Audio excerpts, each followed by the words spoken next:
Seperti diketahui sebelumnya pemerintah mengundur penghapusan tenaga honorer yang awalnya akan dilaksanakan pada November tahun 2023 menjadi Desember tahun 2024. Diundurnya penghapusan tenaga honorer tersebut disebabkan pemerintah masih melakukan audit menyeluruh. Pemerintah menurunkan BKN dan BPKP untuk melakukan audit tenaga honorer yang awalnya berjumlah 2,3 juta sekarang menjadi 5,6.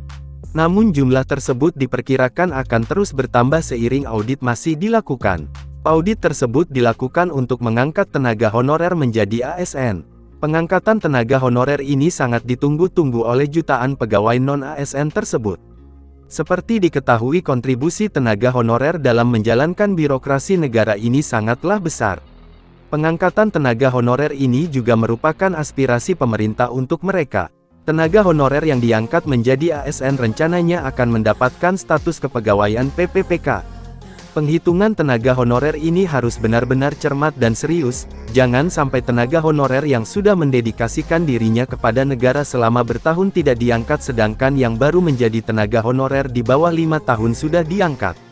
Tenaga honorer yang tidak bisa diangkat sebagai ASN. Maka dari itu pemerintah memberikan kriteria untuk tenaga honorer yang tidak bisa diangkat sebagai ASN, yaitu 1. Tenaga honorer yang tidak pernah bekerja namun terdata sebagai tenaga honorer. 2. Tenaga honorer hasilnya tidak pernah bekerja atau mengabdi selama puluhan tahun atau baru-baru ini diangkat menjadi honorer. 3. Tenaga honorer titipan kepala daerah maupun instansi. Tenaga honorer dengan kriteria tersebut sudah dipastikan tidak akan diangkat menjadi ASN. Menteri Pan-RB memastikan bahwa akan dilakukan paling lambat tanggal 24 Desember tahun 2024.